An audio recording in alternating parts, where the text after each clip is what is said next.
Chapter 11. Crack the Whip. On Monday, Emily stayed at home, doing housework furiously, baking cookies and a cake. Her grandfather, sitting in the bay window, called out that the skating must be good. "There's quite a crowd on the pond."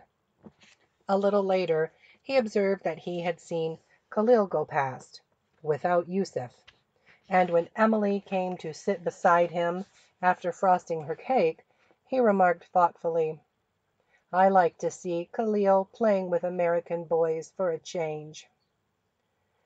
"But do you suppose he has skates?" Emily went to the window. Through the bare trees she could see the fire at the edge of the pond and the graceful figures of skaters, but she could not recognize Khalil. She jumped up. "I believe I'll go out myself," she said.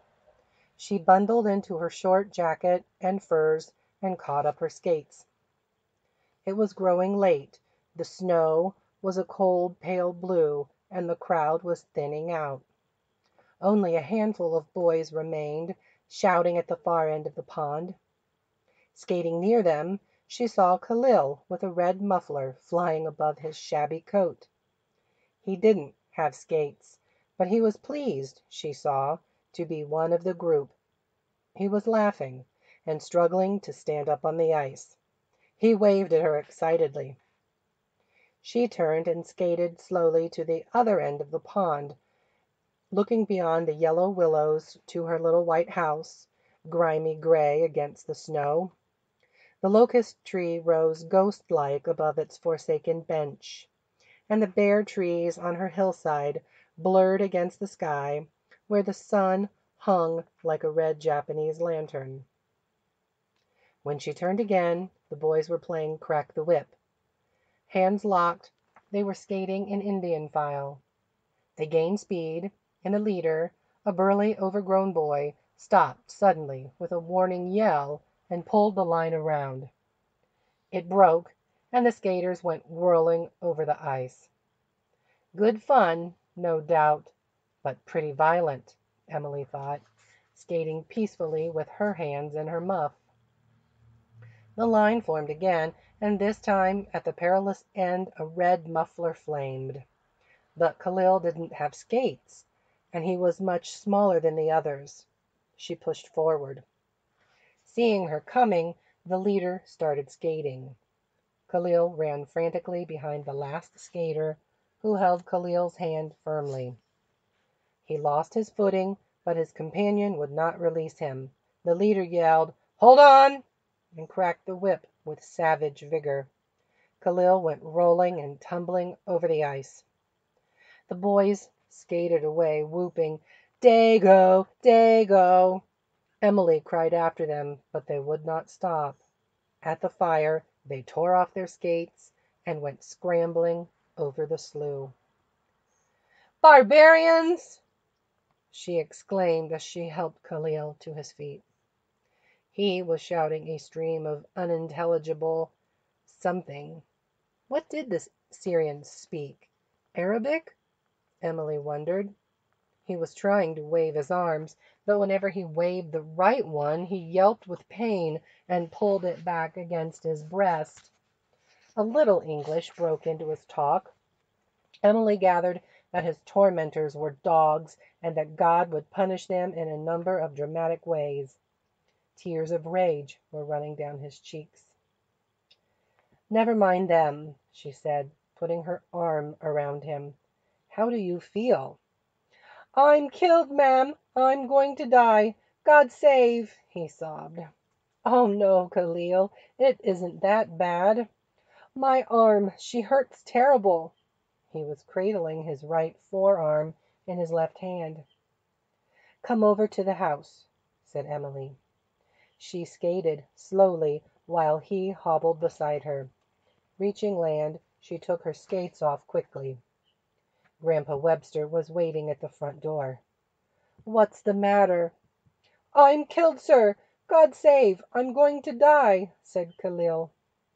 "Light the lamp, Grandpa. It's his arm." "What happened?" They were playing crack the whip, and Khalil was at the end, without skates. Those horrible boys.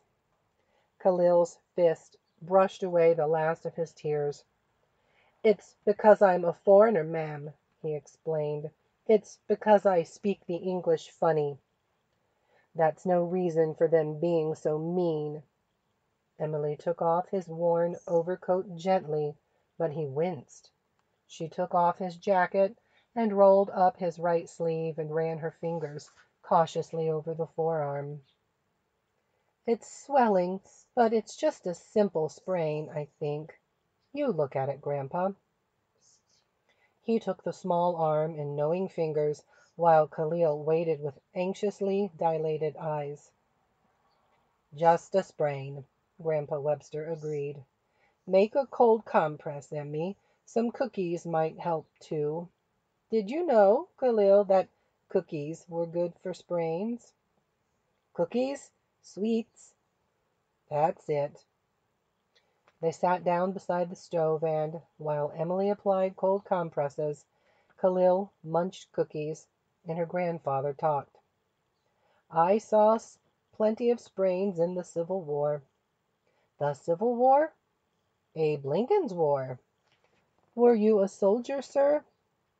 Call me Grandpa Webster. Yep, I was a soldier, and you must be a good soldier now till this stops hurting. It won't hurt long. It may turn black and blue, but that just gives you something to show Yusef. Where was he today? He has a sickness. He sneezes. Too bad. Bring me a towel, Emmy. What are you making, my grandpa? Khalil asked curiously. A sling.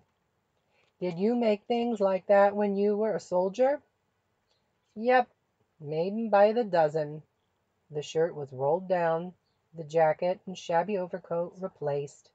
The sling hung about Khalil's neck, and his arm was placed carefully within it. I'll walk home with him, Emily said to her grandfather. Khalil looked up quickly. You'll walk home with me, ma'am? Why, yes.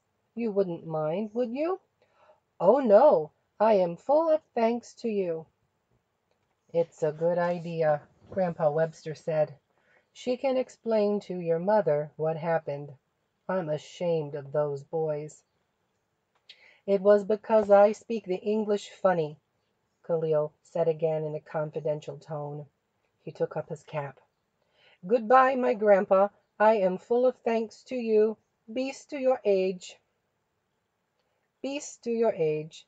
Khalil always pronounced his P's like B's, but beast could only mean peace. Peace to your age. What a beautiful wish, Emily thought. They went out the kitchen door. It was not yet 6 o'clock, but darkness had fallen. The snow gleamed with ghostly pallor, and a few early stars were caught in the nets of the trees. Khalil took her to a path that followed the edge of the slough. Is this the path you use when you come to see us? Emily asked. Yes, ma'am. Yusuf and I come often by this path. Here's where I got bitten by that great big, ouch! He stopped measuring off the snake and settled his right arm cautiously in the sling. Khalil, said Emily, laughing, how can you talk now that your arm is hurt? But, ma'am, I talk with my mouth. He started to bring his right hand up in illustration, stopped with another ouch, and joined in her laughter, his eyes sparkling upward. The tiny lights of little Syria were now pricking through the gloom.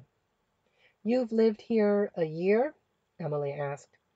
Yes, ma'am. My father was here first. Then he sent for my mother and me and Layla, my sister.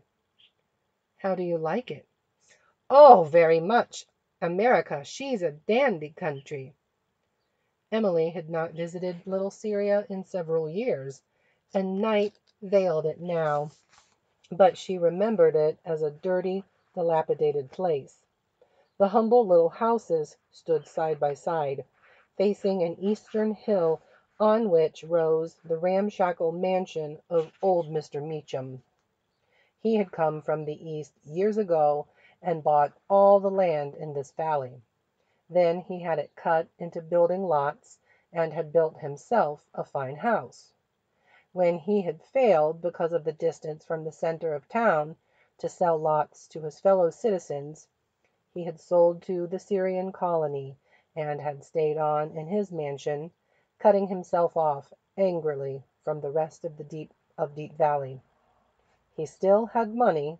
His team of white horses was the finest in the county, and it was driven by a coachman, too. Khalil turned in near the end of the row. As they mounted the narrow porch, the door flew open, and a small, dark face poked out.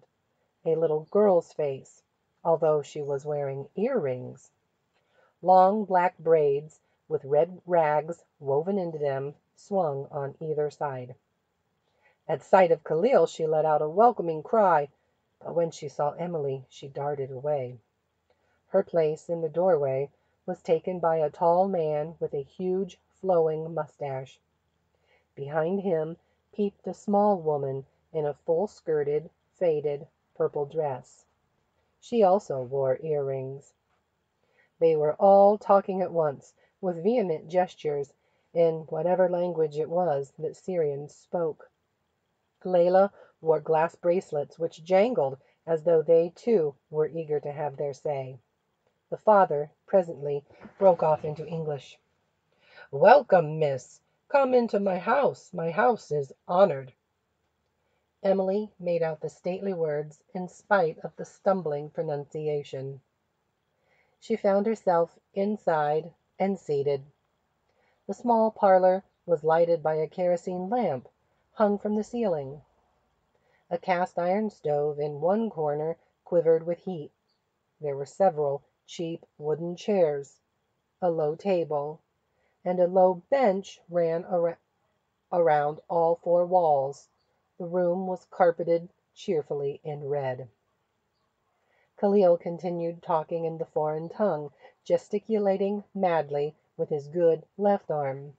The little sister took Emily's muff, laid it carefully on a chair. She looked at her with Khalil's round, liquid eyes, and when she met Emily's gaze, big dimples popped out. The little mother tripped out to the kitchen, and Layla reluctantly followed. The mustached father continued to overwhelm Emily with his welcome. "What a blessed day! You have come to my house. It is yours. You may burn it." "Burn it? I can't be understanding properly," Emily thought. "Peace to your feet for bringing my son home," he continued. He examined Khalil's sling. "Peace to your hands for making this." "It's a sling, my father," Khalil interrupted proudly. "Peace to your hands for making this sling." "No, my father, her honored grandfather made it." "Peace to his age," the big man said with dignity. There it was again, that beautiful phrase. Emily felt ashamed to have their small services so extravagantly praised. "Why, we didn't do anything. I came home with Khalil because I wanted to explain about his arm. My grandfather examined it, and it isn't broken. It will be all right soon." The mother returned bearing a dish of dried figs and one of raisins. The little sister carried a saucer full of nuts. She was trying not to smile, but she wasn't succeeding. Her dimples, Emily thought, were big enough to poke your finger in. Everything was deposited on the table, which was now drawn close to Emily's chair. The mother went to the kitchen again, and Layla trailed after her, her face turned to look at Emily until she was out of sight. The father kept on talking grandiloquently, urging Emily to eat the figs and the raisins and the nuts, and shortly the mother came back with a small, long-handled copper pot. Layla, close on her heels, brought a tiny cup which her mother filled with a strange-looking coffee, very black, with froth on top. "You mustn't be so good to me. I've done nothing at all," Emily protested, but her words went unheeded. They all looked on radiantly while she nibbled and sipped. The coffee was thick and sweet. "You like our coffee? That's Damascus coffee. These nuts, they're named pistachio. Please honor us, miss, by taking another fig." When she got to her feet at last, all four started chattering. Layla, running to an inner room, returned in a coat with a yellow scarf over her braids, and Khalil replaced on his curly head the cap he had taken off. "But you're not coming with me?" Emily cried. "Of course, ma'am. It's not at all necessary, and it must be time for your supper." "They are honored to go." With Khalil and Layla holding her hands on either side, Emily went down the steps. "God preserve you and your blessed grandfather," the big man smiled. "God bless!" cried the little mother. They were the first English words she had used. Emily smiled, delighted and bewildered. "I must come again," she thought. They went back to the little path. There were myriads of stars now, and the slough slept beneath a silver counterpane. "What language do Syrians speak?" Emily asked. "Arabic, ma'am, but we wish to speak the English." "Does Layla speak any English?" "Sure," said Layla, dancing at her side. "I speak the dandy English."